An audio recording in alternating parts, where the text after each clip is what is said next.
로마서 8장 28절 29절 말씀입니다.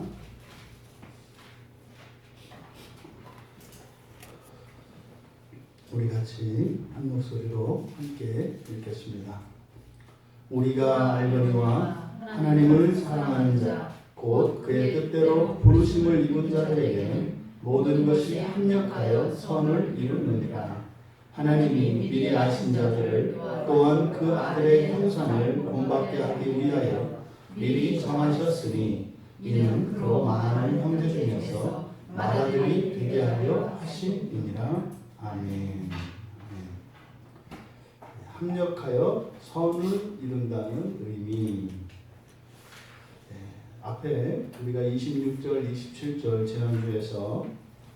지난주 우리가 살펴보았던 내용을 대략 요약하자면 25절에 있는 그렇게 보이지 않는 것을 바라는, 보이지 않는 것을 바란다. 이것은 부활을 이야기하는 것입니다. 부활.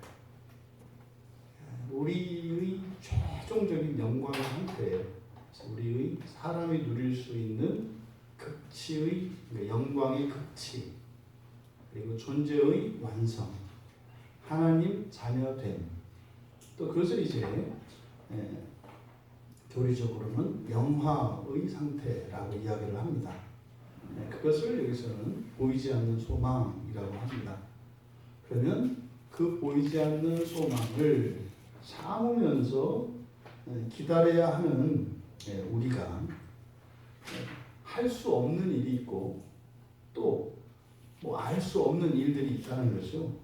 근데 그 일들을 이제 앞에 26절과 27절에서 성령께서 도와주신다는 겁니다. 근데 성령만 도와주시는 것이 아니라 성부 하나님도 함께 도우신다는 겁니다. 아멘. 네, 그래서 실천적으로 26절과 27절의 말씀에서 우리에게 주시는 교훈은 우리가 이 기도의 회복이 절대적으로 필요하다는 겁니다. 그러니까 그 부활의 영광을 향해서 나아가는 우리들이 해야 되는 일이 있는데 무엇을 해야 할지 알 수가 없다고요. 그것을 알 수 있는 은혜의 방편이 기도라고 얘기를 하는 겁니다. 그래서 기도는 단순히 우리의 어떤 기도의 제목만을 아는 것이 아니라 보다 근본적으로는 하나님과 연합하는 것이 더 우선적인 가치고 중요한 가치라는 것이에요. 그래서 우리가 하나님께 우리의 뜻과 우리의 필요를 구하기도 하지만 하나님과 함께 교제하는 장으로서의 이 기도, 그러면 심지어 우리가 그 기도의 시간 동안에 하나님께서 우리가 도저히 알 수 없는 것들을 가르쳐 주시기도 하고 또한 알 수 있도록 우리의 본성을 바꾸어 주신다는 이야기예요. 그래서 기도는 절대적인 것임을 바로 앞에 26절, 27절에서 우리에게 말씀을 하셨습니다. 그러니까 결국 하나님께서 하나님 나라에 들어가기를 소망하는 성도들을 도우시는데 첫째로는 기도를 돕는다는 거예요. 그래서 기도를 회복시켜 주셔서 그 기도를 통해서 우리가 마땅히 해야 할 바를 점점점 알아갈 수 있도록 도우신다는 거예요. 아멘. 그럼 이제 28절과 29절에서 말씀하는 내용은 또 하나님께서 도우시는 또 다른 것에 대해서 이야기하는 겁니다. 28절과 29절은 일이에요. 일. 우리가 해야 할 일. 26절과 27절은 사실 우리가 할 수 없는 것들, 알 수 없는 것들, 모르는 것들을 할 수 있도록 도우시는 은혜의 방편이 기도라고 하셨고, 지금 여기서는 구체적으로 우리가 그 부활의 소망을 향하여 나아가는데 우리가 해야 하는 일이 있어요. 주일에도 우리가 나눴습니다만 구원은 하나님께서 주시는 구원, 은혜로 그냥 거저 받는 구원이 있고 우리가 직접 일을 하고 이루어야 하는 구원이 있다. 이렇게 말씀을 드렸지 않습니까? 그러니까 지금 28절과 29절은 우리가 해야 하는 일들입니다. 알고 있는 일들입니다. 그 일들을 하나님이 도우시는데 어떻게 도우시느냐? 합력하여 선을 이루시게 하신다는 거예요. 전체적인 내용을 요약하자면. 지금 이 말씀이 28절에 있는 말씀이 많이 오해되고 있는 본문입니다. 그래서 대부분 이 28절 구절을 사용할 때 서로 이렇게 힘을 합해서 협동하는 의미로 이 본문을 이용해요. 그래서 이제 서로 도와가면서 하는 거다. 그런데 이 본문은 전혀 그런 내용이 아닙니다. 그러한 개념이 약간은 들어있지만 같이 하는, 협력한다, 그러니까 협동한다고 하는 이런 의미가 아니에요. 여기의 목적은, 이 말씀의 가장 중요한 것은 뭐예요? 그 부활의 소망을 향하여 우리가 이제 구체적으로 구원을 이루어가면서 살아가게 되는데, 그러면 그 완전한 구원을 향하여 우리가 살아가면서 이런저런 일들을 다 하게 됩니다. 그러면요, 잘하는 일도 있고 잘못하는 일도 있어요. 심지어는 선한 일도 있고 악한 일도 있어요. 이 모든 것들을 다 합해서 그 결과가 선하게 하신다는 뜻이에요. 무슨 말입니까? 아무거나 해도 된다고요. 아무거나 해도 된다고요. 왜요? 하나님이 그것을 선하게 바꾸시니까. 마치 여러분들이 이게 부활이라고 하는 관역을 향해서 이제 활을 쏴요. 그럼 활을 쏘려면 정확하게 정조준을 해야 되지 않습니까? 근데 지금 이 28절에서 말씀하시는 내용은 뭐냐면, 맞다, 조준해야 된다는 거예요. 그런데 설사 너희들이 엉뚱한 방향을 향해서 활을 쏴도 그 화살이 어떻게 해요? 돌아서 관역에 들어가게 한다는 이런 의미다. 28절이. 그래서 이 28절의 말씀은 부활의 소망을 가지고 살아가는 성도들로 하여금 과감하게 결단하게 하고 실천하는데 주저하지 않도록 합니다. 물론 이것이 오용될 소지도 있습니다. 그러면은 어차피 하나님께서 다 선으로 바꾸시는구나, 그럼 내 마음대로 살아도 되겠구나 라고 하는 무모한 생각을 양산시킬 수 있는 가능성도 있어요. 근데 틀리지 않습니다. 여러분들이 이미 거듭난 순간, 예수를 믿고 그리스도인이 된 순간, 여러분들은 어찌하였든 그 부활에 이르게 될 것입니다. 아멘. 됩니다. 아멘. 심지어는 교회를 떠나고 하나님을 없다 하고 살아간다 하더라도 그 부활의 소망은 이룰 것입니다. 그런 것도 다 포함되는 말씀입니다. 하지만 이 말씀을 주신 목적은 악을 도모하는데, 그렇게 악을 도모하고자 하는 자들에게 위로를 주시고자 함이 아니라 참된 그 구원의 소망을 향하여 나아가고자 하지만 번번이 우리의 한계에 부딪혀서 또 우리가 알지 못하였던 우리의 연약성과 우리 안에 내재되어 있는 이 죄의 강렬함, 우리를 시험에 빠뜨리려고 하는 이 마귀의 계계에 빠졌을 때, 그런 우리들에게 낙심하지 말고 용기를 내고 그 길을 지속적으로 갈 것을 권면하기 위하여 주신 위로의 말씀이신 것입니다. 이 말씀을, 선한 목적으로 주신 그 말씀을 선하게 여러분들이 받아들이고 그 말씀에, 이 말씀의 유익을 누릴 수 있게 되기를 바랍니다. 28절의 시작은 우리가 알거니와 오이다멘이라는 말로 시작을 합니다. 그래서 이 오이다멘이라고 하는 말은 우리와 너희를 구별하는 말이에요. 우리는 알잖아. 지난번에 이제 우리 청년들이 그 얘기를 하더라고요. 연화도에 이제 갔던 사람과 같지 않았던 사람들 사이에서 알 수 있는 게 있잖아요. 가슴이 타요. 예. 이렇게 이제 그때 이제 그 자리에 있어서 가슴이 타요. 그 자리에 있었던 사람은 이게 무슨 말의 의미인지 안다는 말이죠. 이런 거를 나타내는 게 오이다면이에요. 그래서 실제로 이 유대인들이 하나님의 말씀을 맡은 자들로서 하나님의 계시를 알고 있잖아요. 그러니까 그들이 가지고 있는 이런 선미의식의 기초는 하나님의 말씀이었습니다. 그래서 다른 이방인들은 알지 못하고 자신들만 알고 있는 하나님의 계시, 그 안에 있는 이런 구별되어진 우리라고 하는 동질성을 나타낼 때 이 오이다멘이라는 말을 쓴다고요. 우리가 알잖아. 우리가 알잖아.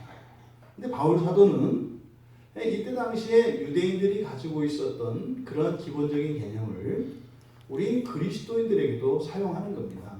여러분, 우리는 알잖아요 라고 했을 때 이것은 성경에 나타난 구원에 관한 지식입니다. 복음에 대한 내용들입니다. 어떻게 우리가 하나님의 구원을 입게 되었는지 우리는 알잖아요. 아멘. 예, 속죄를 통해서. 근데 어떻게 해요? 그리스도의 대속으로 인한 속죄를 통해서 그리고 하나님이 우리의 그 대속죄를 받아주셔서 그리고 성령께서 그 모든 것을 완벽하게 이루게 하셔서 우리의 구원이 완전한 것을 우리는 알고 있잖아요. 이 얘기를 하는 거죠.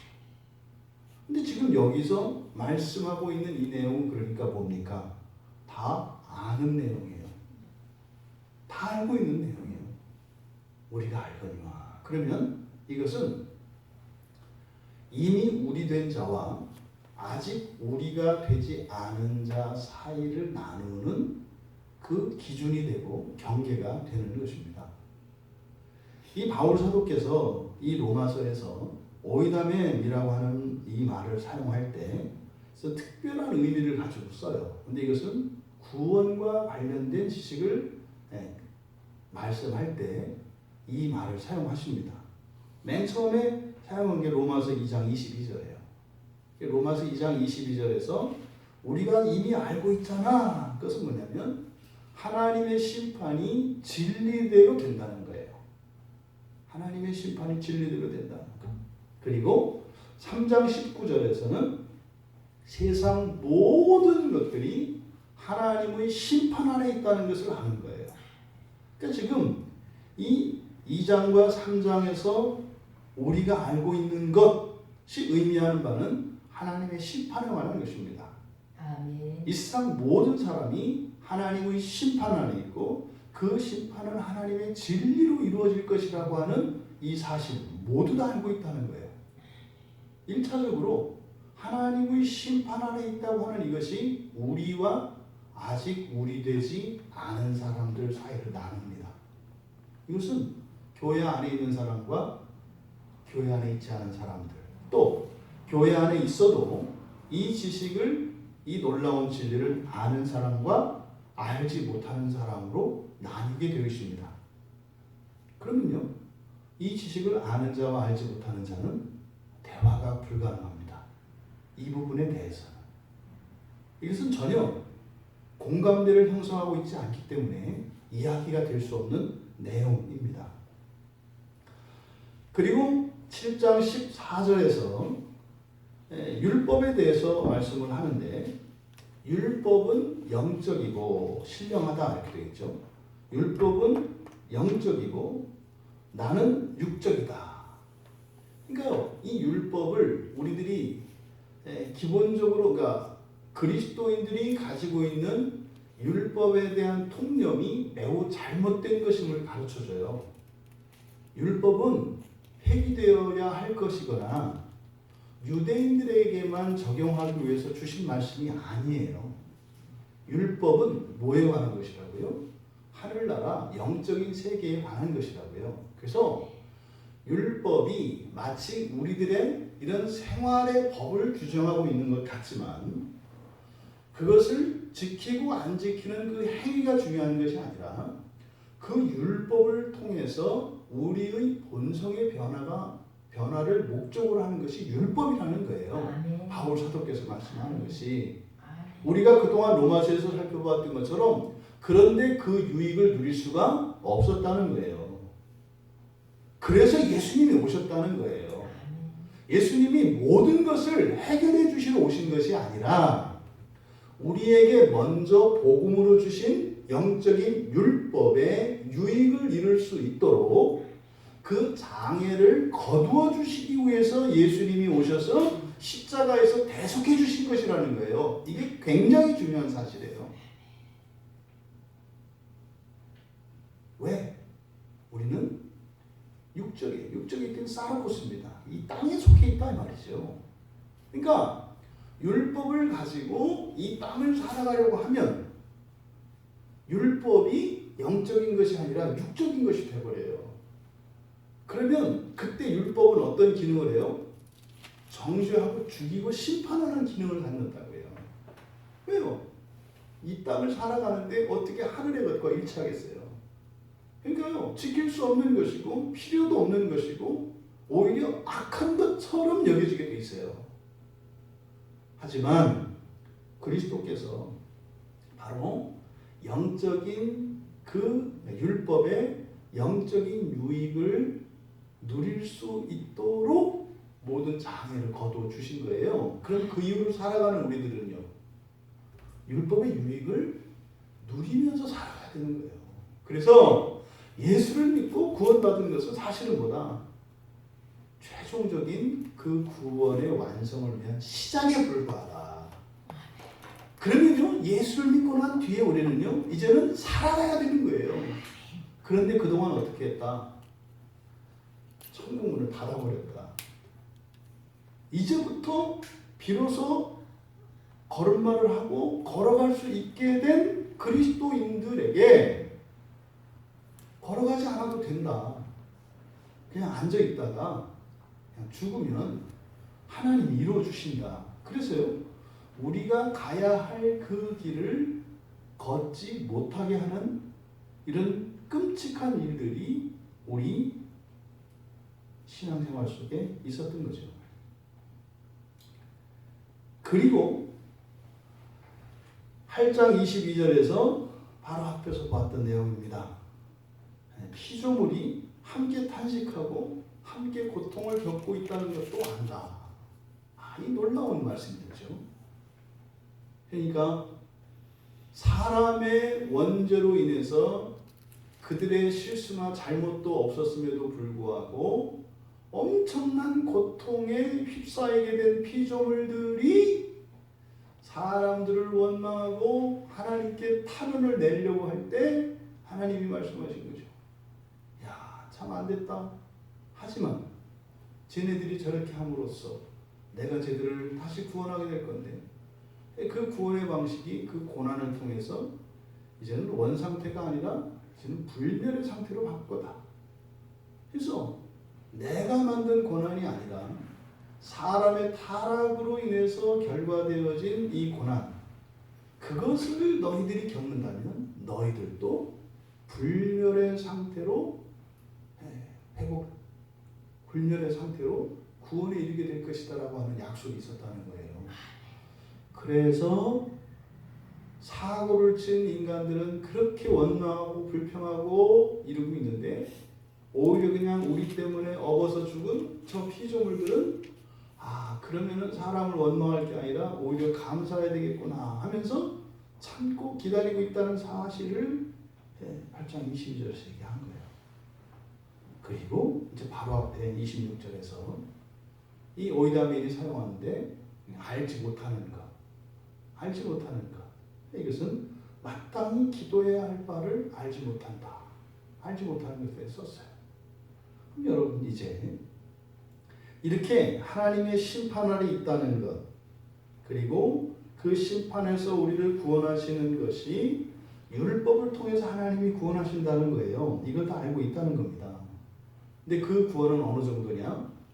억울하게 고통을 겪어야 하는 피조물조차도 자신들의 그런 고통을, 고난을 기뻐하고 감사하고 오히려 그것을 견딜 수 있을 만한 충분한 보상이 되는 구원이다 라고 하는 것을 알고 있다는 거예요. 그런데 여기까지 알지 못하는 사람들이 많습니다. 많습니다. 실제로 많습니다. 분명히 저는 그런 확신이 들어요. 이 구원에 관한 이 분명한 성경의 계시들이 점점점 드러나면 아마 우리 교인들의 삶은 아주 편안해질 겁니다. 마음이 삶이 아니라 마음이 어떤 일이 있어도 요동하지 않는 마음으로 그 길을 가게 될 거라는 거예요. 그랬죠. 천하의 태풍이 불어와도 갈 겁니다. 아멘. 갈 겁니다. 예? 길이 끊긴 절벽이 나타나도 그 너머의 허공을 밟고 갈 겁니다. 아멘. 그래서 이제 마음이 편해질 거라는 거예요. 불안하지 말 것은 자꾸 그럴 때 이 머리 한쪽에서 드는 이런저런 생각들, 그건 내 생각이 아니에요. 그건 하나님께 맡기면 갈 일이에요. 거기다가 자꾸 이렇게 딴지를 걸어서 그럼 뭐는 어떡하고 뭐는 어떡하고 그건 내비두세요. 하나님이 알아서 하실 거니까. 어떤 환경이 펼쳐지든 그것을 하나님의 선하신 뜻 안에 있다는 것을 기억하시고 우리는 이 사실은 아주 단순한 믿음의 삶을 살 수 있게 될 것이라고 하는 이것이 저에게 큰 위로가 되고 기쁨이 돼요. 왜냐하면 저의 신앙의 여정을 되돌아보면 그냥 복잡했어요. 미로처럼 뭐 왔다 갔다 했고 또 어떤 때는 막 달려가다가 어떤 때는 또 막 빠졌다가 이게 그냥 일관되게 잔잔하게 묵묵히 갈 수 있는 그런 기회가 분명히 우리에게 주어질 거라는 확신이 듭니다. 자, 그렇다면 이제 본문으로 돌아가서 우리가 알거니와 이미 다 알고 있는 사실이에요. 알고 있는 사실이에요. 그 알고 있는 사실 과연 그것을 우리가 아는지 모르는지 먼저 점검해 봐야 할 것이고 그리고 우리가 알고 있는 것과 바울 사도께서 그리스도인이라면 이미 벌써 알고 있어야 한다는 그 지식과 또 우리들이 알고 있는 것 사이의 지식을 대조함으로써 온전하게 할 수 있는 그런 유익이 있을 것입니다. 먼저 아는지 모르는지 그리고 알고 있다면 정확히 알고 있는 것인지 잘못 알고 있는 것인지를 우리가 이 말씀을 통해서 우리 스스로 점검해 봐야 하는 겁니다. 먼저 본문의 말씀을 번역을 다시 하겠습니다. 이거는 좀 정확하지 않기 때문에 그래서 이렇게 오해하는 본문이고 뜻이 잘 드러나지 않는 겁니다. 우리가 알거니와 이제 끊으시고 하나님을 사랑하는 자 곧 그의 뜻대로 부르심을 입은 자들에게는 모든 것이 합력하여 선을 이루느니라 이렇게 이제 되어 있는데 이렇게 번역한 것은 사실은 굉장히 고급 문법에 속한 거예요. 근데 이제 원문은 어떻게 되어 있냐면 원문의 내용은 하나님을 사랑하는 자들에게 이렇게 있어요. 하나님을 사랑하는 자들에게 또 그의 뜻대로 부르심을 입은 자들에게 이렇게 되어 있어요. 그러니까 모든 것이 합력하여 선을 이루느니라. 그러니까 주어가 없잖아요. 그러니까 누가 선을 이루는지 주어가 없잖아요. 그리고 여기에 사용된 동사가 단수형을 쓰고 있습니다. 일반적으로 동사를 보면, 그러니까 우리말에서는 그게 안 나타납니다만, 우리는 한 사람이 무엇을 하든 여러 사람이 무엇을 하든 똑같이 그냥 한다 그런단 말이에요. 내가 한다, 우리가 한다 이렇게 한다고요. 근데 이런 외국어에서는 주로 이 헬라어권 이 언어에서는 단수 복수가 나타나요. 그러니까 한 사람이 할 때와 여러 사람이 할 때를 다르게 말을 한다고요. 근데 지금 여기에 사용된 동사는 단수형을 쓰고 있어요. 그래서 사실상 이 문장의 주어를 하나님으로 보는 것이 맞겠다. 왜요? 앞에 26절과 27절에 있는 내용이 무엇이었어요? 부활의 소망을 향하여 나아가고자 하는 성도들을 도우시는 일들에 관한 것이라고요. 그래서 하나님이 도우시는 일들에 관한 것이기 때문에 바로 28절의 주어는 하나님으로 우리가 보는 것이 맞겠다. 그래서 이렇게 되는 거예요. 하나님은 이제 생략되어 있는 거죠. 하나님을 사랑하는 자들과 그의 뜻대로 부르심을 입은 자들에게 모든 것들을 합력하여 선을 이루신다. 아멘. 한 번 더 읽겠습니다. 하나님은 하나님을 사랑하는 자들과 그의 뜻대로 부르심을 받은 자들에게 모든 것들을 합력하여 선을 이루신다. 이렇게 되어 있다는 말이에요. 그러니까 하나님께서 바로 하나님을 사랑하는 자들 그리고 하나님의 뜻대로 부르심을 받은 자들에게는 그들이 하는 모든 일들을 또 그들 각자가 한 모든 일들을 다 합쳐서 선이 되도록 도모하신다는 뜻이에요. 아멘. 이해되십니까? 아멘. 그러니까 우리 개인적으로 우리가 하는 모든 일들을 선이 되도록 하시고 또 우리 각자가 하는 모든 것들을 선이 되도록 하신다는 말이에요. 이런 거죠. 교회 안에 의롭고 거룩한 일만 일어나지 않습니다. 여기는 죄되고 악한 일들도 일어납니다. 그러니까 하나님께 순종하는 일도 일어나고 하나님께 불순종하는 일도 일어난다 이 말이에요. 그런데 하나님은 이 모든 것들을 합해서 바로 선하게 만드신다는 거예요. 선한 것은 선하게 되는 게 당연하죠. 근데 악한 것도 선하게 바꾸신다는 거예요. 이게 하나님이 일하시는 방식.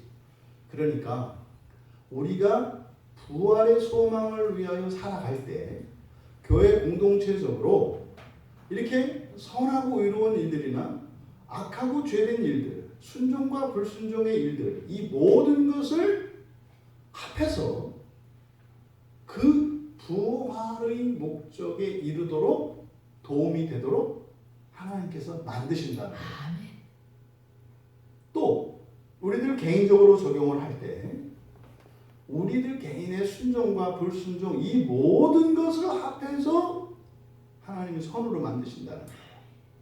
우리가 종종 빠지기 쉬운 착각이 잘하고 선하고 좀 하나님 말씀에 부합하는 것은 이렇게 내세우고 잘못하고 악하고 부정적인 것들은 감추는 경향이 있어요. 이게 잘못된 거예요. 하나님은 어떻게 하신다? 우리의 모든 것을 받으신다는 거예요. 그러니까 잘한 것만 이야기하지 말고 잘못한 것도 이야기하라고요. 왜요? 잘한 것이든 잘못한 것이든 결과는 똑같도록 하나님이 만드신다는 거예요. 그런데도 우리는 잘한 것만 자꾸 내밀려고요. 그래서 더러운 반죽 500g 있어요. 깨끗한 반죽 500g 있어요. 근데 하나님께 드리면 어쨌든 하나님께 드리는 것은 완전한 거로 다 바꾸세요. 그럼 여러분 깨끗한 거 500g을 드리는 게 낫습니까? 깨끗한 것 500g, 더러운 것 500g 합쳐서 드리는 게 낫습니까? 계산상으로는 당연히 같이 드리는 게 나아요. 근데 우리 안에 있는 이 생각은 좀 다릅니다. 왜요? 하나님과의 관계를 고려해서 내가 이렇게 나쁜 것까지 다 들여서 1kg를 만들면 나한테 유익이 되지만 하나님에게 밉볼까 봐서 이것은 버리고 손해를 감수하고라도 그래도 나름대로 깨끗한 500g만 내려고 하는 경향이 우리 안에 있다고. 이게 뭐예요? 죄가 하는 일이죠. 그러니까 지금 본문은 그렇게 하지 말라는 거예요. 주일에 우리가 예배드리기 전에 한 주일을 돌아보고 죄와 허물을 하나님께 구하고 회개합시다. 이거요, 더러운 거. 또 한 주일 동안 베풀어 주신 하나님의 은혜에 대해서 감사합시다. 이거요. 이건 선한 것이에요. 감사할 것과 회개할 것을 함께 하나님께 아뢰어라. 그리고 그 모든 것을 온전하게 바꾸신다. 이 이야기를 지금 여기서 하고 있는 것입니다. 그러니까요, 지금 28절에서 말씀하는 이 내용, 이것은 이 선을 이루시는, 그러니까 결과를 좋게 하신다는 말이에요. 근데 여기에 사용된 선을 이룬다. 이게 이제 에이스 아가톤이라고 하는 말인데, 이 아가톤이라고 하는 말이 로마서에서 처음 사용이 돼요. 근데 굉장히 중요한 개념이거든요. 선하게 바꾸시는 이것이. 근데 선을 위하여라고 하는 이 아가톤이라고 하는 말씀은 종말론적인 개념입니다. 그러니까요, 그러면 이렇게 저렇게 살아도 사는 동안 이게 나한테 다 잘 되겠네? 이게 무슨 말이에요? 그러면 사업을 해서 사업을 잘하든 못하든 무조건 성공한다는 말이네. 이렇게 적용을 하면 안 된다 이 말이에요. 이 말씀은 종말론적인 의미예요. 왜요? 지금 여기서 하나님이 도우시는 목적이 무엇과 관계되어 있다고요? 부활과 관계되어 있다고 했어요. 보이지 않는 소망, 최종적인 구원의 완성과 관계되어진 도우심이지, 이거는 현세적으로 현실에서의 도움을 의미하는 말이 아니에요. 이것을 밑받침할 수 있는 그 증거가 뭐냐면 70인역에서 민수기 14장 23절과 민수기 32장 11절에 보면 이게 약속의 땅에 대한 언급이 나와요. 가나안 땅.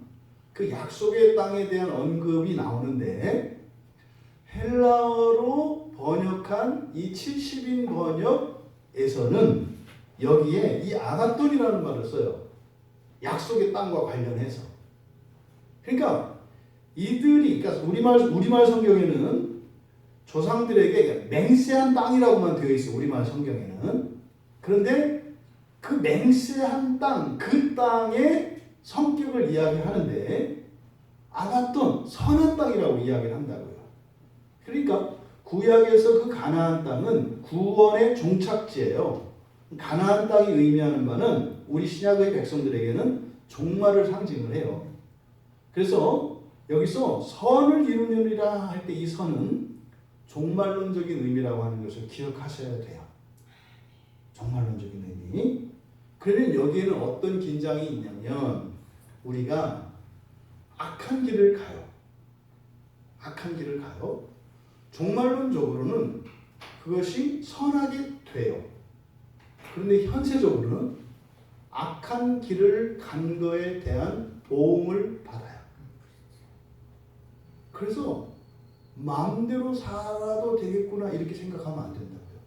이게 종말론적 의미이기 때문에 여러분들이 하나님께 불순종하고 죄의 길을 고집하면서 그대로 간다면 그것으로 인한 어려움을 반드시 겪게 되어 있습니다. 살아서 겪든지 죽어서 겪든지 반드시 겪게 되어 있어요. 근데 그것은 징벌적 차원에서 겪는 고난이나 어려움이 아니라 우리의 본성을 바꾸시기 위한 하나님의 구원의 한 방편으로서 겪는 고난이라는 거예요. 지금 이 말씀은 이렇게 하나님께서 성도들의 일을, 다시 말해 그 부활을 향해서 살아가는 우리들의 인생의 모든 일들을 최종적으로 선하게 바꾸실 것이라고 하는 놀라운 이 계시의 말씀을 통해서 성도들로 하여금 어떻게 살게 한다고요?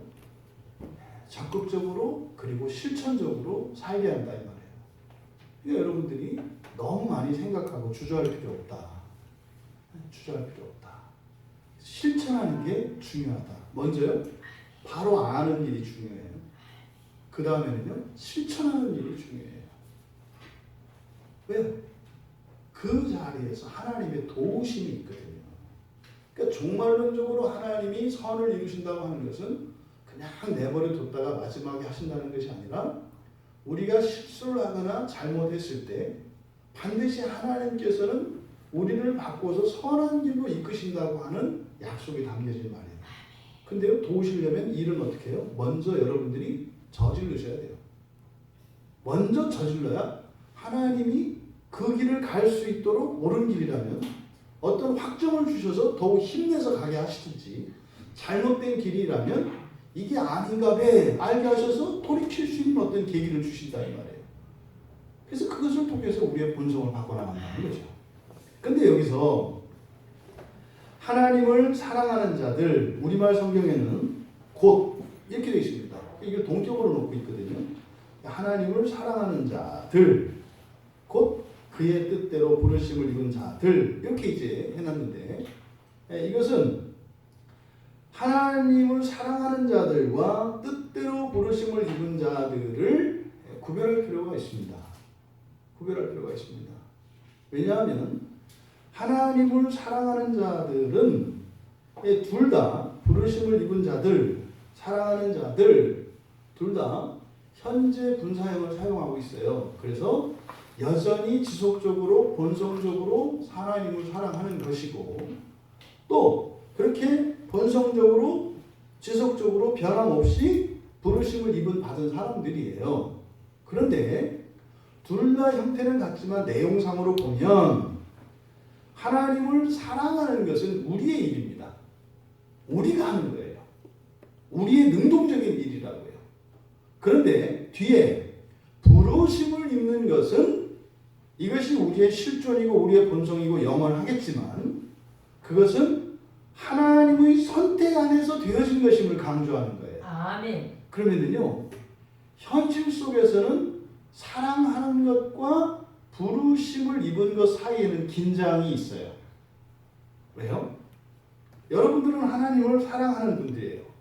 아멘. 이 기도에 참석을 하셨잖아요. 여러 가지 이유가 있겠습니다만 여러분들이 성경을 보고 예배에 참석하고 하나님의 말씀대로 살려고 하는 이런 모든 시도들과 그런 마음들, 이것의 근본적인 원인은 어디에 있어요? 하나님을 사랑하는 데 있어요. 아멘. 여러분들은 그게 뭔지 아니까 하나님을 사랑하는 거예요. 지금 사랑하고 있잖아요. 아멘. 그런데 그렇지 않는 사람들이 있죠. 그 사람들은 하나님을 사랑하는 사람들이 아닙니다. 그렇다고 해서 그들이 그러면 하나님과 상관이 없는 자들이냐? 그렇지 않거든요. 하나님의 사랑을 똑같이 받고 있고 마땅히 하나님을 사랑하는 사람들임에도 불구하고 정작 자신은 하나님을 사랑하지 않는다고 믿고 있고 하나님과 상관이 없다고 생각하는 하나님의 자녀들이 있을 수 있어요. 그들을 누구라고 나타낸 거예요? 그의 뜻대로 부르심을 입은 자들. 그러니까 이건 뭡니까? 현재적으로 그 부활의 소망을 따라 그 길을 걷고 있는 사람들과 아직 거기에는 참여하고 있지 않지만 그들에게도 열려있는 가능성을 나타내는 말이라고요.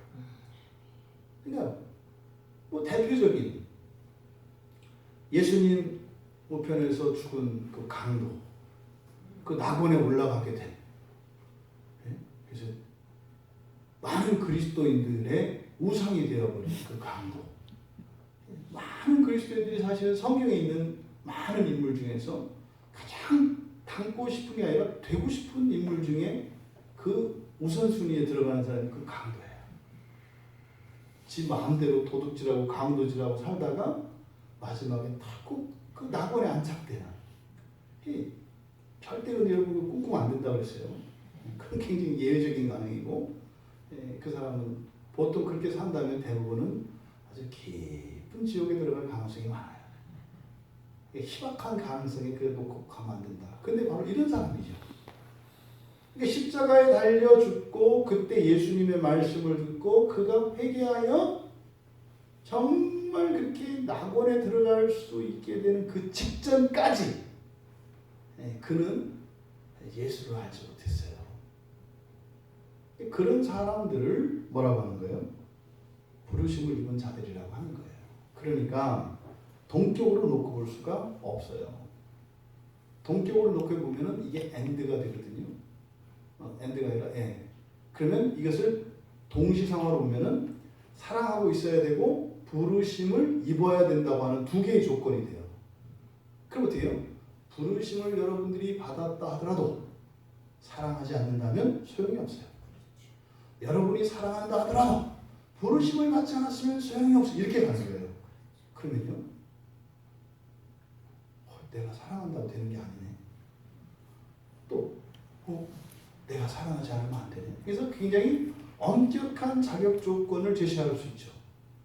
근데 그렇게 좀 세야 우리는 좀 이렇게 좋은 약이라고 하는 경향이 있어서.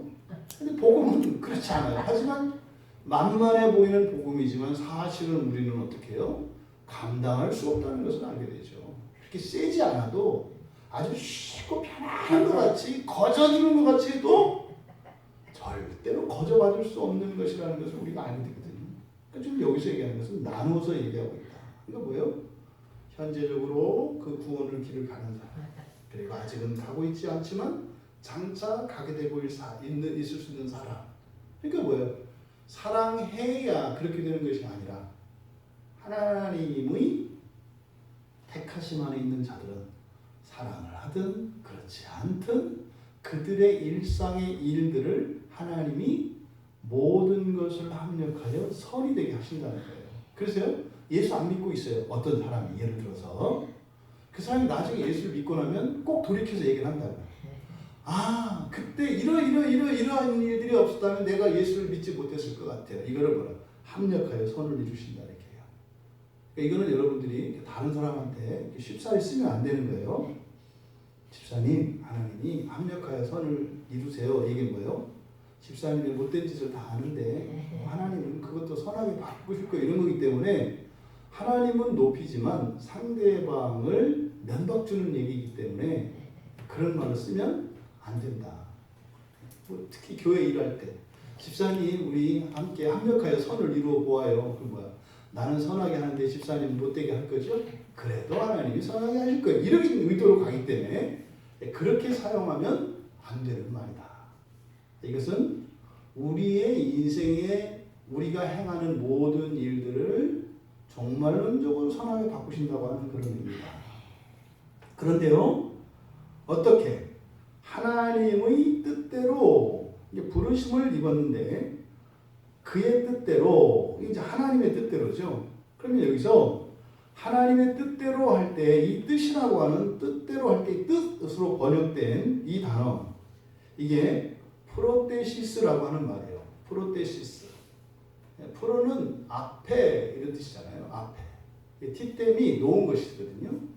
앞에 이미 세워놓은, 이미 먼저 세워진 뭐 이런 뜻이에요. 이것을 이제 뜻이라고 번역됐는데 뜻이라고 번역하기보다는 이 뜻이라고 하는 것은 의지와 관련되어 있기 때문에, 근데 이것은 앞에 세우는 것이니까 그래서 목표라고 번역하는 것이 자연스러워요.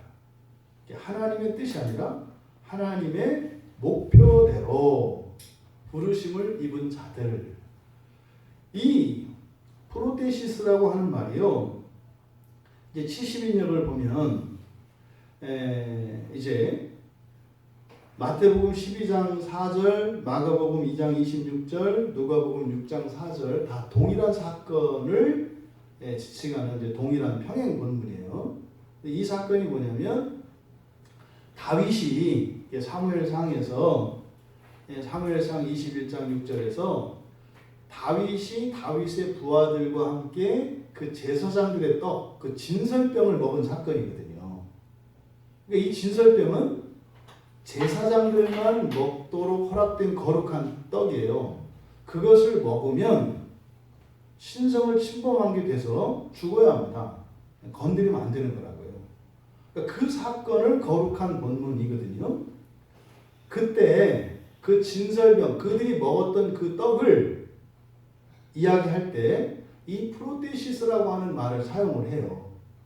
앞에 진열해 놓았다는 것이 아니라 하나님이 미리 어떤 목적을 가지고 두셨던 떡 이렇게 표현을 한다고요. 그러니까 사실상 다윗이 그의 부하들과 함께 먹었던 그 떡은 장차 생명의 떡으로 오실 예수 그리스도를 예표하는 말이에요. 히브리서 9장 2절에 보면 그 진설병 똑같이 사용하고 있거든요. 근데 그 떡은 이렇게 하나님 앞에 진설되어 있는 그 떡을 먹은 게 아니라 이제 더운 떡을 드린 날, 떡을 교체한단 말이에요. 떡을 교체하면 진설해 놓았다가 이제 내리고 새 떡을 올리잖아요. 그럼 내린 그 떡, 요것을 의미하는 거예요. 다윗이 먹은 것을 그걸 거의 집어먹은 게 아니라 하나님께 드리고 그 다음에 물려낸 떡이에요. 물려낸 떡. 그것을 그 물려낸 그 떡을 먹은 거거든요. 그게 이제 사실 제사장 목세 떡을 먹었다는 거예요. 그러니까 그것은 장차 우리들에게 오실 생명의 떡으로 오실 예수 그리스도예요. 그러니까 이것은 내가 너희를 위하여 주는 내 몸이니, 그러니까 진설병이 예수 그리스도를 예표하는 것이에요. 근데 감히 사람이 그 하나님의 것을 먹는다고요. 그러니까 이것은 신성을 침범한 것이 아니라 이게 뭐였다? 프로테시스. 하나님의 어떤 목표를 위하여 이미 예정되어 있었던 것이라는 걸 얘기하는 거예요. 그러니까 우리가요, 예수 그리스도가 이 땅에 오셔서 그리스도를 믿고 성찬의 떡을 우리가 먹잖아요. 이것이 마치 다윗과 다윗의 부하들이 진설병을 먹는 것과 동일한 사건이라고 성경은 우리에게 가르쳐 주는 거예요. 그러니까 그 떡을 먹음으로 우리는 하나님의 성품에 참여하고 하나님에게 우리가 다가가는 거죠. 하나님의 것을 우리가 먹었다라고 하는 것은 두 가지 의미가 있어요. 하나님이 우리에게 특별한 은혜를 베푸셔서 우리가 먹을 수 없는 것을 먹도록 특권을 주셨다고 하는 의미가 있고, 또 한편으로 하나님이 먹는 것을 먹었으니까 우리도 하나님이 되었다는 의미도 있는 거예요. 이 두 가지 목적이, 이 두 가지 의미가 다 있는 거예요. 그러니까 예수 그리스도를 우리가 먹는다. 이것은요, 하나님의 특별한 은혜를 입은 특권을 가지고 있는 사람들이 그리스도이다 라고 하는 의미. 또 하나, 우리는 하나님과 같다는 거예요. 이 두 가지 의미가 여기 들어가 있습니다. 그러니까 이 하나님의 뜻대로라고 하는 이 프로테시스라고 하는 이 성경적인 의미, 이것은 굉장히 중요합니다. 이것을 에베소서 1장 11절에서는 목적이라고 번역되어 있어요. 영원한 목적, 영원한 목적. 이것은 사람에 대한, 그리고 창조 세계에 대한 하나님의 궁극적인 목적을 나타내는 말이에요. 그러니까 하나님의 뜻대로 부르심을 입었다, 이게 무슨 말입니까? 그냥 사람으로 끝날 게 아니라 하나님의 자녀로 만들도록 계획된 사람들, 이런 뜻이에요. 근데 그런 사람들은 현재적으로 거기에 참여하고 있는 하나님을 사랑하는 사람들이 있고, 그 거룩하고 영광스러운 계획 안에, 그 목표 안에 있지만 아직 그것을 알지 못하는 이들이 있다는 거야. 그래서 그들은 그들대로, 현재 참여하고 있는 이들은 참여하고 있는 대로 모든 것을 합력하여 선을 하셨다. 그러니까 교회에 나오고 있는 사람이 나오고 있지 않은 사람을 함부로 폄하할 수 없어요. 네. 그들이 있기 때문에 우리가 또한 선한 목적을 향하여 가요. 또 나오고 있지 않은 사람들, 하나님을 믿지 않고 아직 하나님을 예배하고 있지 않은 사람들조차도 하나님을 예배하고 그것을 끝까지 그냥 치열하게 붙들고 있는 사람들 때문에 또한 그 선하신 일들의 선하신 그 결과를 누리게 된다고 하는 사실을 우리가 기억해야 합니다. 그래서 절대로 우열을 나눌 수가 없어요. 다 있어야 돼요. 다 있어야 돼요. 자랑할 수 없고 정죄할 수 없다는 뜻이에요. 자랑할 수 없고 정죄할 수 없다. 오직 하나님만이 우리의 모든 일들을 선하게 도모하신다는 것입니다. 그럼 29절에서 이제 하나님이 미리 하신 자들, 그러니까 지금 28절에서 이 프로테시스, 하나님의 뜻이라고 번역된 이 목표라고 하는 또는 목적이라고 하는 이 말은 이제 29절에서 미리 아신 자들이고 미리 정하신 자들이에요. 29절에 보면 하나님이 미리 하신 자들, 또 본밖에 미리 정하셨으니 정하신 자들, 이게 다른 말인데 바로 28절의 이 프로테시스, 하나님의 뜻은 29절에 있는 미리 하시는 것과 미리 정하신 것으로 연결시키는 말이에요. 그렇다면 29절에서는 보다 본격적으로 사람에 대한 하나님의 이중 창조 계획을 드러내는 굉장히 중요한 부분이에요. 하나님이 사람을 창조하실 때는 이중적으로 창조하셨다는 거예요. 처음은 누구를 따라 우리가 아담을 따라 지음을 받아요. 하나님의 형상대로 사람을 짓잖아요. 그래서 아담이 첫 번째 사람이에요. 우리들에게. 그런데 거듭나게 되면 거듭난 첫 번째 사람은 누구예요? 예수예요. 그래서 아담의 후손으로 예수의 후손으로 이중적으로 사람은 창조된다고 하는 놀라운 계시를 담고 있는 거예요. 그러니까 첫사람, 둘째 사람 이렇게 얘기한다 이 말이죠. 그러니까 우리는요 아버지가 둘이에요. 하나님 아버지 그리고 우리가 세상에서 부르는 아버지. 부모가 이렇게 둘이라고요. 이게 이중 창조 계획이에요. 그러면 29절을 또 번역을 해보면 먼저 29절의 앞에 왜냐하면 이라는 말이 생략되어 있습니다. 그러니까 28절에 있는 내용, 왜 하나님을 사랑하는 자들에게 그리고 하나님의 목적을 따라 하나님의 목표를 따라 부르심을 입은 자들에게 모든 것을 다 합쳐서 선하게 하시느냐? 왜 이렇게 얘기를 했냐? 왜냐하면 이런 거예요. 왜냐하면. 그러니까 하나님이 왜 그런 방식으로 우리를 도우시는가? 그 이유에 대해서 29절에서 밝히고 있는 겁니다. 그래서 그 이유는 이렇게 돼요. 왜냐하면 그들을 미리 아셨고 그의 아들의 형상을 본받게 하기 위해서 예정하셨기 때문이다. 그러니까 요약하면 그래요. 미리 아셨고 예정하셨기 때문에 그런 방식으로 도우신다는 거예요. 그런데 이렇게 돕는, 그러니까 예정하시고 미리 아신 그 이유, 다시 말해 이중 창조 계획을 세우신 이유가 뭐냐? 그래서 29절 하반절은 왜냐하면 그를 많은 형제들 가운데 맏아들이 되게 하시기 위함이었다. 이렇게 되어 있어요. 사람에 대한 하나님의 창조의 계획, 이것을 미리 하셨다는 것과 예정하신 것으로 이야기를 합니다. 미리 하셨고 예정하셨다. 그런데 하나님이 미리 하신 그것을 사탄도 몰랐어요. 아담도 몰랐어요. 구약의 백성들도 몰랐어요. 미리 하신 것들을. 그것이 예수 그리스도께서 이 땅에 오심으로 온전한 구원 계시의 선포로 말미암아 알게 하셔요. 이게 뭐예요? 여러분들을 하나님의 자녀라고 하는 말이에요. 너희들은 하나님의 자녀다라고 하는 이 말이 바로 하나님께서 사람에 대하여 세우신 창조의 이중적 계획을 가르쳐 주시는 말씀이었어요.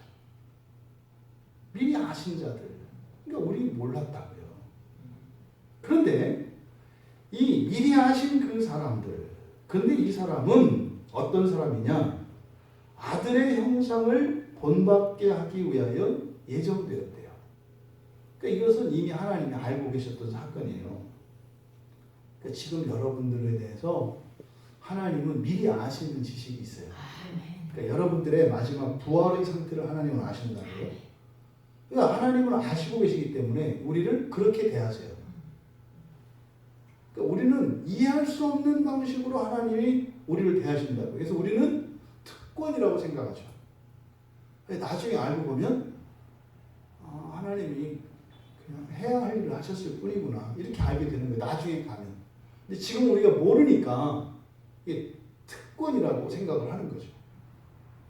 근데 그 하나님의 아시는, 미리 아신 그 우리에 대한 완전한 그 지식, 그 창조의 계획, 그 안에는 무엇이 있다? 그 아들의 형상. 그의 아들은 누구예요? 예수 그리스도예요. 예수 그리스도는 누구예요? 하나님이에요. 동시에 사람이세요. 하나님이시면서 사람이시고 예수 그리스도는 하나님의 형상이에요. 그러니까 창세기에서 뭐라고 그래요? 우리의 형상을 따라. 그러니까 우리의 형상이 누구예요? 예수님이에요. 예수님을 따라 우리가 창조된 거예요. 물론 지금의 우리가 예수님은 아니에요.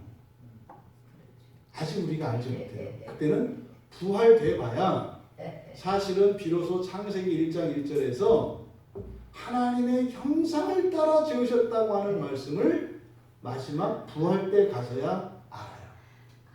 근데 우리가 완전히 망가졌잖아요.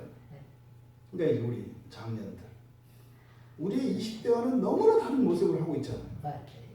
근데 예수님이 오실 때 우리의 20대의 모습으로 오신 게 아니라 뭐예요? 우리의 50대, 60대, 70대의 모습으로 오신 거예요. 예수님이. 왜? 예수님의 형상대로 우리가 지으심을 받았어. 근데 예수님의 형상대로 지음을 받은 우리가 완전히 망가졌어. 그러니까 예수님도 어떻게 해요? 우리와 같은 모습으로 오셔야. 그래야 우리가 예수님의 형상대로 지음받은 줄 알지. 우리는 이렇게 망가졌는데 망가지지 않은 상태로 예수님이 나타나시면 우리가 예수님의 형상대로 지음을 받았다고 아무리 얘기해봐야 우리는 믿지 않습니다. 그러니까 일단 어떻게 해요? 우리와 같은 모습으로. 그러니까 처음에 우리는 창조될 때 하나님의 형상을 따라 창조됐는데 죄로 인해서 우리가 완전히 망가지고 나니까 하나님도 우리와 같이 완전히 망가지세요. 왜요? 하나님의 형상은 우리의 형상이고 우리의 형상은 하나님의 형상이니까. 우리를 하나님과 같이 높이시려고 했던 창조의 계획은 죄로 말미암아 하나님을 우리와 같이 비참한 존재로 끌어내는 결과를 만들어낸 거예요. 예수님이 우리의 형상을 따라 이 세상에 오신 거죠. 그럼 여기서 그 아들의 형상, 신의 형상이잖아요. 예수 그리스도잖아요. 그런데 그 예수 그리스도가 우리에게는 하나님으로 인식되지 않는 것은 우리와 같은 모양을 취하고 오셨기 때문에 하나님으로 인정할 수 없다. 하지만 잠깐 보여주셨던 게 변화산 사건이에요. 변화산 사건. 근데 그것을 본 사람은 세 제자밖에 없어요. 지금 여기서 그렇다면 하나님의 형상을 본받는다라는 말이 있어요. 본받는다. 그러니까 사람은 하나님을 본받도록 창조됐다는 거예요. 원래는 그냥 사람으로 창조됐어요. 그 형상을 따라서. 그런데 그게 끝이 아니라 뭐예요? 하나님 되기 위하여 창조된 자들이라는 거예요. 이 말을 본받는다 이렇게 되는 거예요. 여기서 본받게라고 하는 이거는 쉼이라고 하는 말과 형상을 나타내는 모르포스 같이 되어 있거든요. 쉼 모르포스라고 하는 말인데 이거는요 엇비슷하게 만드는 것을 말하지 않아요. 주물이라는 말이 있죠. 주물. 그러니까 모르겠네. 이건 주물 아니야. 자, 여기 주물이죠. 그러니까 요 기계는요, 요것과 같은 기종의 기계는 다 똑같습니다. 왜요? 똑같이 찍어내거든요. 여기서 본받는다고 하는 말은 바로 이 쉼모르포스라고 하는 말은 요 말이에요. 그러니까요, 이것과 같은 기종의 모든 기계들은 막 섞어놓으면 어느 게 어느 건지 구별할 수 있어요? 없어요? 없어요. 똑같은 거예요. 여기서 본받는다는 것은 이렇게 초월자로서의 하나님을 점점점 닮아가서 비슷하게 되는 것을 나타내는 말이 아니라고요. 되는 거예요. 아멘. 여기서 하나님을 하나님의 아들의 형상을 닮아가는 게 아니에요. 본받는다고 하는 것은 뭐예요? 똑같이 되는 걸 말한다고요. 그래서 딱 닮고 나면 어떻게 돼요? 구분이 안 돼요. 또 다른 하나님의 아들 이렇게 되는 거예요. 다 섞어놓으면 기계로 말하면 다 같은 기종이에요. 그때는 예수 그리스도나 여러분들이나 구별이 안 돼요. 그때는. 아멘. 그런데 예수 그리스도는 아니에요. 이게 현실에서는 불가능한 거 아시죠? 현실에서 만약에 여러분들이 예수 그리스도와 완벽하게 같으면 어떻게 돼요? 하나님. 만신들이 될 거예요. 다 만신들이 돼서 내가 하나님이다. 틀린 말 아니죠. 닮았으니까. 그러니까 완전히 똑같으니까. 근데 완전히 똑같아도 여러분들이 예수는 아니에요. 여러분의 이름이 있거든요. 근데 하나님은 이게 가능해요. 성부와 성자와 성령이 계실 때 한 분이시거든요. 쉼모르포스예요.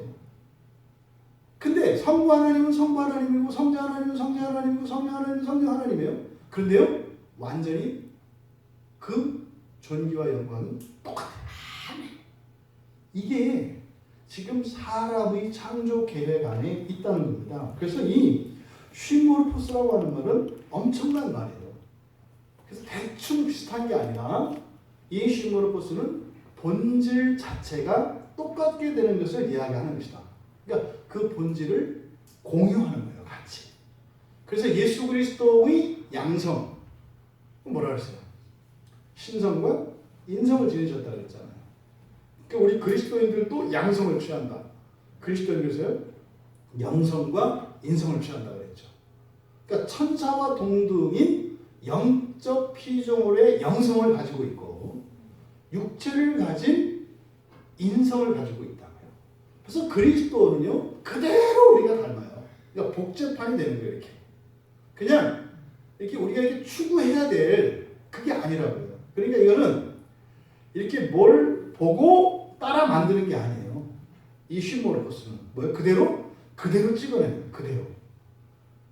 그러니까 피조물된 우리를 하나님과 똑같도록 하시기 위해서 하나님이 우리를 창조하셨다는 거예요. 아멘. 엄청난 아멘. 일입니다. 아멘. 아멘. 이렇게 하나님의 아들의 형상과 똑같게 되도록 예정하신 그런 존재이기 때문에, 미리 하신 자들이기 때문에 하나님이 모든 것을 다 합해서 선이 되도록 하셔야 된다고요. 무슨 말이에요? 하나님만이 하실 수 있어요. 하나님만이 하나님이 되실 수 있다 이 말이에요. 그래서 이런 방식으로 우리를 도우신다고 얘기를 하는 거예요. 그런데 그 목적이 뭐냐? 이렇게 예정하신, 사람을 이중 창조하실 계획을 세우는 예정, 그 예정의 목적이 뭐냐? 그것이 이제 하반절, 이는 왜냐하면입니다. 이런 이중 창조의 계획, 간단하게 이걸 예정이라고 해요. 예정하신 목적. 그것은 뭐냐? 그로 많은 형제 중에서 맏아들이 되게 하려 하심이라. 아멘. 아담을 첫사랑으로 창조하실 때 이미 예수님이 우리들의 첫 번째가 되시도록 이미 계획하셨다는 거예요. 아멘. 아담을 첫사람으로 지은 목적은 제2위이신 하나님의 형상이신 예수 그리스도를 우리의 처음 되게 하시려고 하는 계획이었다는 거예요. 이게 무슨 말입니까? 창조의 영광은 예수 그리스도의 영광을 드러내시기 위한 것이었다는 거예요. 아멘. 그것을 사람을 통하여 바로 하나님의 형상이신 예수 그리스도를 시간과 공간 속에서 드러내시기 위한 사건이라는 거예요. 그러니까요, 창조 세계 전체는 누구의 영광이에요? 예수 그리스도의 영광인 거예요. 그 일을 위해서 사람을 이렇게 이중적으로 예정을 하신 것이다. 그러니 하나님이 모든 일을 합력하여 선이 되게 하실 수밖에 없다는 거예요. 그러니까 이게 바울의 그냥 주장이라고 아닐까 이러지 말라는 거예요. 하나님 편에서도 이렇게 하지 않으실 수 없다라고 하는 사실을 논리적으로 우리에게 지금 증거하고 계신 것입니다. 합력하여 선을 이룬다는 이 말씀, 첫 번째로 그동안 우리가 잘못 이해하고 있었던 이 말씀에 대한 오해를 이제는 벗어내야 됩니다. 그래서 협동에 관한 게 아니다. 사실은 우리들이 살아가며, 그리스도인들이 살아가며 그 부활의 소망을 위하여 살아가고자 할 때 우리들이 가지고 있는 존재론적인 연약함으로 인하여 아무리 선을 이루고자 해도 선을 이룰 수 없으며, 심지어는 우리 안에서 역사하는 죄로 인해서 선을 행하고자 하지만 악을 행할 수밖에 없는 우리의 이 존재론적인 한계, 그런 우리들을 위로해 주시고 절대적으로 하나님의 그 구원의 계획을 완성시키실 것이라고 하는 그 의미가 합력하여 선을 이룬다는 의미이다.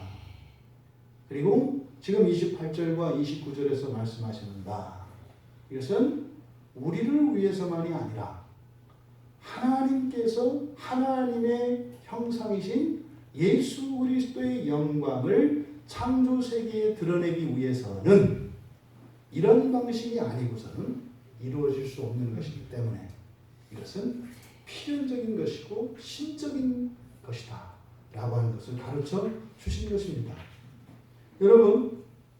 여러분들이 이 말씀을 통해서 우리가 그 부활의 소망, 그 부활의 소망이라고 하는 것은 좀 더 구체적으로 주님이 오실 때 부활하는 첫째 부활입니다.